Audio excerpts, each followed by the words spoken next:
Hi hello ನಮಸ್ಕಾರ ವೀಕ್ಷಕರೇ, ಕನ್ನಡದ ಮತ್ತೊಂದು ವಿಡಿಯೋಗೆ ಸ್ವಾಗತ.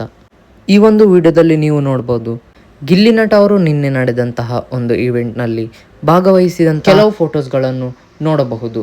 ವೀಕ್ಷಕರೇ, ಗಿಲ್ಲಿ ನಟ ಅವರಿಗೆ ಬಿಗ್ ಬಾಸ್ ಮನೆಯಲ್ಲಿ ಹಾಗೂ ಬಿಗ್ ಬಾಸ್ನ ವಿನ್ನರ್ ಆದ ನಂತರವೂ ಕೂಡ ಯಾವ ರೀತಿ ಫ್ಯಾನ್ ಬೇಸ್ ಇದೆ ಅಂತ ಗೊತ್ತೇ ಇದೆ. ಅದಲ್ಲದೆ ಅವರು ಬಿಗ್ ಬಾಸ್ನಿಂದ ಹೊರಬಂದ ಬಳಿಕ ಇದೀಗ ಪಳಾರ್ ಎಂಬ ಒಂದು ಸಿನಿಮಾಕ್ಕೆ ನಾಯಕ ನಟನಾಗಿ ಪಾತ್ರವನ್ನು ಕೂಡ ಮಾಡುತ್ತಿದ್ದಾರೆ.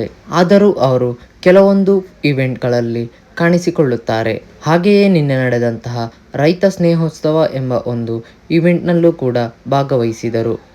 ಅಭಿಮಾನಿಗಳೆಲ್ಲರೂ ಕೂಡ ಗಿಲ್ಲಿ ಕಾವು ಎಂದು ಇವರನ್ನು ಕರೆಯುವುದು ಸಹಜವಾಗಿದೆ. ಅದೇ ರೀತಿಯಲ್ಲಿ ಗಿಲ್ಲಿ ಅವರು ನಿನ್ನೆ ಹೇಳಿದಂತಹ ಡೈಲಾಗ್ಗೆ ಅಭಿಮಾನಿಗಳು ಕೂಡ ಸಂತೋಷವನ್ನು ವ್ಯಕ್ತಪಡಿಸಿದ್ದಾರೆ.